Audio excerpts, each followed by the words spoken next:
Program ini hasil kerjasama TV MUI dan Badan Amil Zakat Nasional. Assalamualaikum warahmatullahi wabarakatuh. Apa kabar teman-teman? Senang sekali saya Intan Erlita bisa menyapa kalian kembali di Zakat Podcast bersama Basnas. Dan kali ini kita masih akan membahas seputar informasi area zakat nih. Karena kepengennya zakat ini bukan kesannya kewajiban orang tua loh. Kita anak-anak muda ya yang sudah bekerja, sudah berpenghasilan itu sebenarnya kita wajib untuk berzakat. Nah, tentunya untuk zakat kali ini atau di episode kali ini kita akan membahas mengenai zakat kolaborasi bikin zakat makin manfaat. Nah, untuk membahas ini sudah ada narasumber yang hadir di podcast kali ini yaitu pimpinan Basnas Republik Indonesia bidang koordinasi zakat nasional yaitu Bapak Kiai Haji Ahmad Sudrajat LC.MA. Assalamualaikum Pak Kiai. Waalaikumsalam warahmatullahi wabarakatuh Mbak Intan, sehat selalu, berkah. Amin, alhamdulillah. Pak Kiai, kalau kita ngomong zakat nih Pak Kiai ya, kan yang lagi pengen diketok nih anak-anak muda ya, karena lagi produktif-produktifnya ya. Apalagi kalau kita tahu sekarang anak-anak muda sekarang nih banyak sekali yang berpenghasilan ya. Tapi ini kita mulai langsung dari yang dasar dulu nih. Yang disebut kewajiban zakat itu apa sih Pak Kiai? Oke, baik, terima kasih pemirsa dimanapun Anda berada. Terima kasih nih Mbak Intan nih, kita rembuk nurani hari ini bahwa di dalam kehidupan itu ada metode dan tata cara guide untuk kita harapkan menjadi apa yang kita inginkan. Jadi Allah Subhanahu wa Ta'ala sudah menyiapkan guidance-nya. Salah satu bagian yang untuk bisa mengimprove kehidupan kita di masa yang akan datang tentu dengan mengikuti sesuai aturan tata kelola yang sudah disiapkan oleh Sang Pencipta. Karena beliaulah Allah tanda petik menjadi pabrik penyiap dari apa yang beliau ingin siapkan. Zakat ini salah satu metode yang Allah siapkan untuk kita mendapatkan apa yang kita inginkan. Karena itu ada sebuah ungkapan ismun yu'ainu musamma mutlaqo alamuhu kaja'farin wa hirniqo. Sesuatu yang diberi nama oleh Allah itu pasti ada maksud tertentu. Ada tujuan yang agung di balik itu. Misalnya sholat, itu ada makna terdalam, bukan hanya gerakan saja. Dan ada juga puasa, tidak hanya menahan makan dan hawa nafsu, tapi ada sesuatu yang agung. Inilah yang menjadi pondasi dalam keberagaman kita. Makanya disebut dengan rukun Islam, karena rukun itu merupakan pondasi. Jadi kalau rukun Islam yang sudah kita laksanakan, maka bangunan rumah besar Islam itu akan sempurna. Insya Allah kokoh ya. Betul, kokoh. Salah satunya adalah zakat. Kenapa dinamain zakat perintah ini? Karena makna zakat itu adalah memberikan kebaikan itu bertambah. Ziyadatul khair, bertambahnya kebaikan. Buat harta yang dikeluarkan dan orang yang mengeluarkan. Satu. Yang kedua, zakat itu adalah mensucikan dan membersihkan. Ingat kita ini terdiri daripada software dan hardware. Betul. Nah, kalau bukan hanya teknologi dia, bukan komputer aja ya. Kita ini ada software dan hardware. Hari ini kita semua berlomba-lomba untuk memenuhi kebutuhan daripada nutrisi hardware kita. Yang terlihat ya buat fisik dunia. Iya, hari ini tentu Mbak Intan dan kita senang hangout di restoran, makan yang memang diinginkan. Itu untuk hardware. Tetapi ada suatu nutrisi yang sering kita lupakan untuk kebutuhan software kita, untuk roh kita. Padahal kita ini bisa dianggap sebagai manusia karena ada ruhnya. Badannya ada, tapi kalau nggak ada ruhnya, mayit. Ada ruhnya, nggak ada badannya, jadi setan. Gentayangan dong Pak Kiai, serem amat. Nah, disinilah Allah sudah menyiapkan sistem yang itu menguatkan kemuliaan daripada manusia, kuat di hardware-nya dan di software-nya. Kita sudah rajin untuk memakan sesuatu, tapi ingat, kita nggak tahu apa yang kita makan itu apakah memang safe buat diri kita atau tidak, buat kesehatan kita. Kemudian roh kita, apakah kita sudah melakukan suatu hal untuk vitamin roh kita, agar kita hidupnya tenang, ingin bahagia, sakinah, mawaddah dan rahmah, itu konsep daripada roh sebenarnya, ketenangan itu. Nah, disinilah zakat ditempatkan oleh Allah untuk menyempurnakan kebutuhan jasad dan kebutuhan rohani. Apa yang kita makan harus dibersihkan. Roh-roh kita, pergaulan kita, mungkin teman kita, ada hal yang mungkin merusak pikiran kita, sehingga itu juga harus dibersihkan. Cara pembersihannya, perapihannya, penataannya dengan zakat. Yaitu zakat membersihkan jasmani kita dan zakat membersihkan rohaniya kita. Nah, ini rahasia kenapa dinamakan zakat. Jadi sesungguhnya kalau kita sudah paham makna ini, ismun yu'ainu musamma mutlaqo, diharapkan semua kesempurnaan badan, kesempurnaan roh kita itu kita dapati dan kehidupan kita akan berjalan dengan baik. Yang perlu kita cari nih Mbak Intan, para pemirsa, mengejar janji kita di hadapan Allah yang sesungguhnya Allah sudah titipkan itu dan pasti kita mengetahuinya. Ketika itu Allah bilang, Rasulullah menyatakan, man arafa nafsahu faqad arafa rabbahu. Kalau dia tahu siapa dirinya, dari mana diciptakan dan bagaimana, maka dia akan tahu siapa sang pencipta yang maha besar. Karena itu untuk tidak membingungkan manusia, bagaimana cara saya mendapatkan itu? Allah siapkan guidance. Ya, petunjuk ya. Petunjuk. Terus bagaimana ya Allah kalau kita ada permasalahan? Ingat ketika ada permasalahan di buku guidance itu sudah ada semuanya. Salah satunya adalah disebutkan wa nunazzilu minal Qur'an ma huwa syifa. Di dalam Al-Qur'an itu ada solusi, banyak obat-obat yang bisa menyembuhkan problem kita. Salah satunya adalah zakat sebagai solusi. Nah, ini menarik nih Mbak Intan. Kita ada suatu ayat di dalam Al-Qur'an yang Allah sebutkan, ceritakan beberapa problem. Tetapi Allah sebutkan solusinya lebih daripada problem yang dihadapi. Betul, kata Allah begini, alima an takunu minkum marudha, aku maha tahu bahwa Anda akan mengalami sakit nanti. Nah pertanyaannya, kalau kita sakit, ya kita gak usah bingung karena Allah sudah bilang. Maka cari solusinya. Nah, salah satu solusinya di akhir ayat itu disebutkan, aqimus sholat wa atuz zakat. Sholat yang baik dan membayar zakat itu menjadi solusi terhadap problem kita. Pertanyaannya, how? Metodologinya, caranya kayak apa? Cara zakat itulah.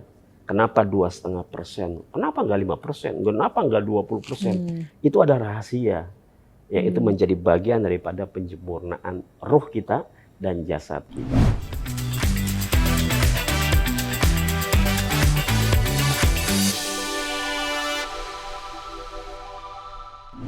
Kita ini makhluk sosial, kita tidak bisa sendirian, dan tidak ada artinya kalau kita sendirian, karena yang besar itu adalah orang yang bisa berbagi. Sekuat apapun jika kita sendiri tidak akan berarti, tapi selemah apapun jika kita berkolaborasi pasti bermakna.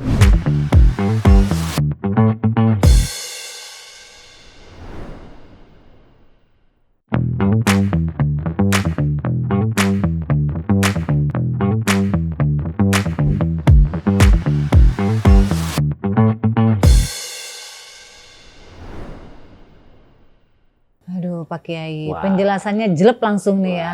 Ini yang harus di-highlight nih teman-teman ya. Ketika Pak Kiai bilang bahwa ketika kita dilahirkan ke dunia itu kita sudah menandatangani MOU dan PKS. Menandatangani bukan manusia loh, tapi dengan Allah sang pencipta kita. Jadi sebenarnya pertanggungjawabannya berat ya. Sangat berat sekali, karena itu kami di Basnas, Mbak Intan, selalu menyatakan kepada teman-teman pelaksana. Kita harus jaga 3A. Aman syar'i, aman regulasi, dan pastikan aman NKRI. Kenapa aman syar'i? Karena ini urusannya syariat keagamaan. Betul.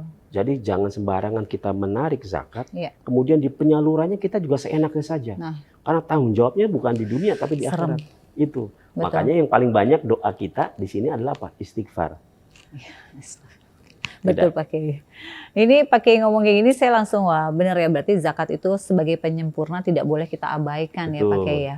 Nah Pak Kiai, terkait dengan tema kita kali ini zakat kolaborasi. Yang dimaksud zakat kolaborasi itu apa sih Pak Kiai? Gini, bahwa kita ini makhluk sosial. Kita tidak bisa sendirian.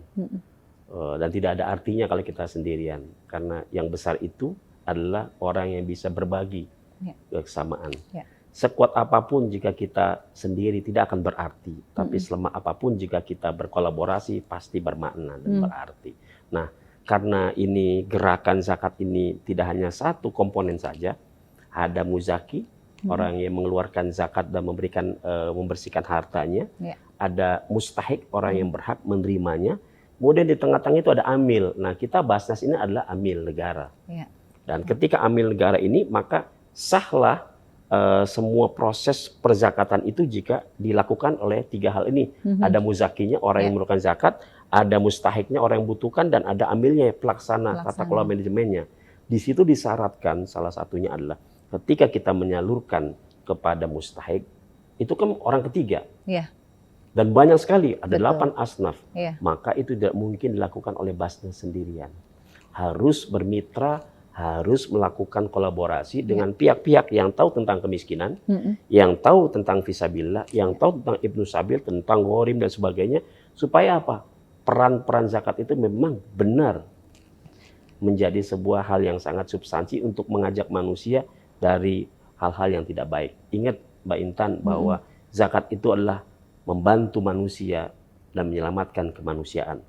Betul. Mengapa membantu manusia? Jadi kalau Mbak Intan punya harta, kemudian tidak tahu bahwa saya bagaimana ini ya cara menzakatinya, itu yang salah kita, Mbak. Kenapa? Karena kita tidak meliterasikan. Sehingga ketika kita sampaikan Teh Intan harus berzakat 2,5% setiap bulan bla bla bla. Itu menyelamatkan Mbak Intan dari MOU tadi. Iya. Jangan lupa kita punya MOU nih sama Allah nih. Gitu Ternyata ya. di harta kita itu ada hak orang lain. Karena kan nggak mungkin saya kerja sendiri begini. Di tim ini kita bareng-bareng. Ada hak teman-teman yang lainnya yang tanpa kita sengaja itu masuk ke hak kita. Dan kita kembalikan. Nah, dalam hal kerja ini ada orang yang namanya gaji. Itu membagikan hak pada orang lain. Di situ pula lah kenapa Basnas tidak mungkin sendirian.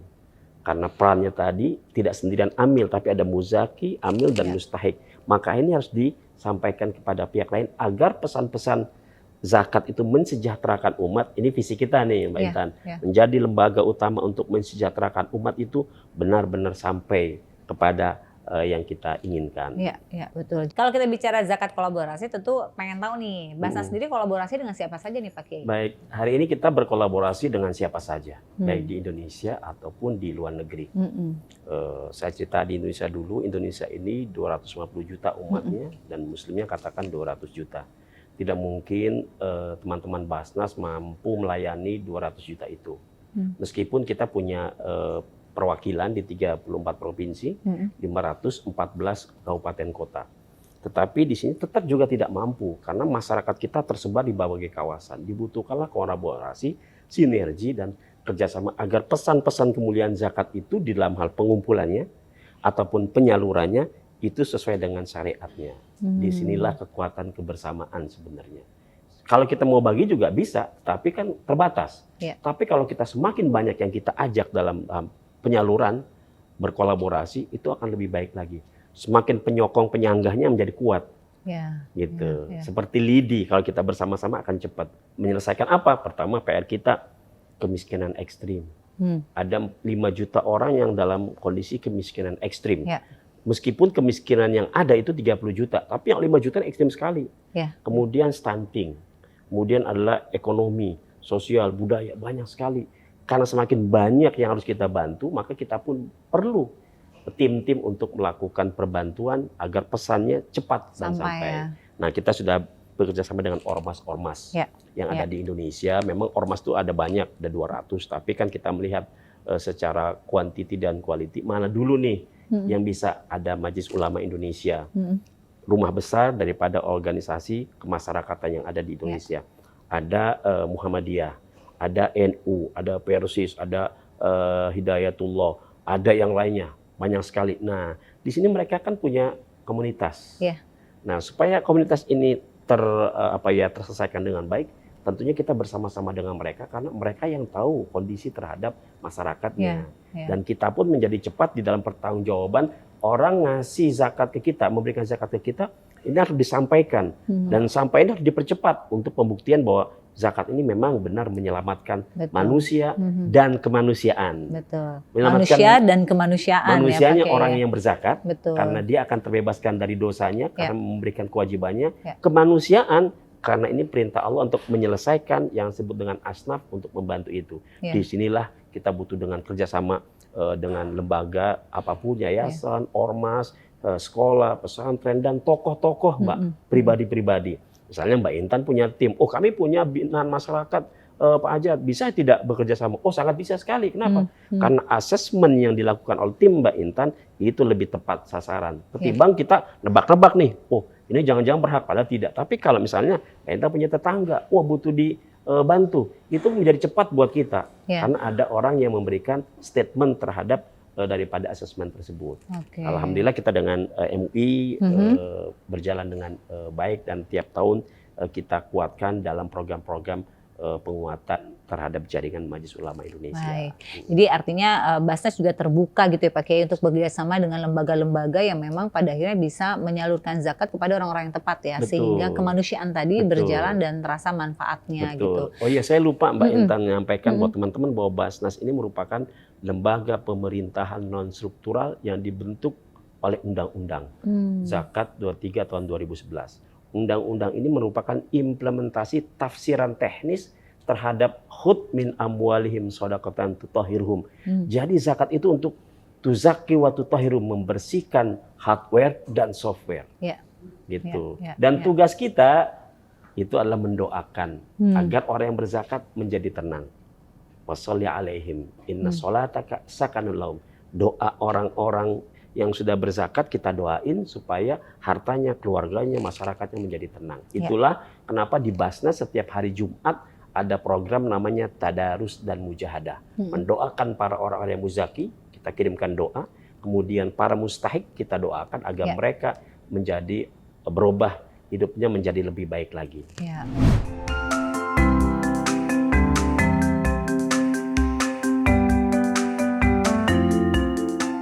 Zakat ini tidak hanya untuk umat Islam saja. Yang zakat udah pasti buat umat Islam karena asnaf, tapi ada hal lain yang bisa kita perbantukan buat kepentingan yang lebih besar lagi. Misalnya aman NKRI, menjaga negara Republik Indonesia daerah perbatasan. Mungkin umat Islamnya di sana sedikit, tetapi ada yang lainnya. Kita bisa bantu juga, kasih beasiswa, ekonomi kepada umat Islam dan saudara-saudara kita yang lainnya. Tapi dari kotak yang bukan zakat. Iya.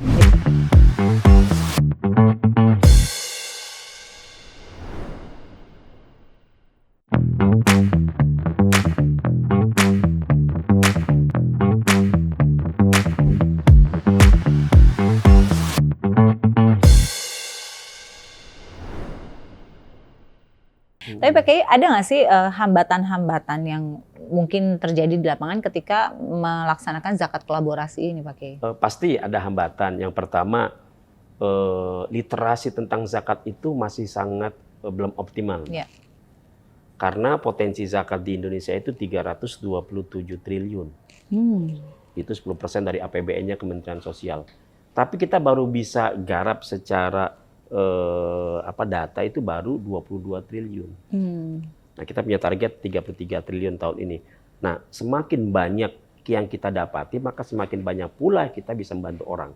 Nah, selama ini kekurangan problem kita adalah literasi terhadap masyarakat yang mampu untuk mendonasikan hartanya. Ya. Dan problem yang kedua di lapangan, kadang-kadang mustahik masyarakat yang diberikan bantuan ataupun penyaluran, mereka dalam posisi yang merasa kadang-kadang sudah menikmati kondisinya. Ya. Padahal kita ingin mengangkat mereka. Itulah kita namakan pemberdayaan.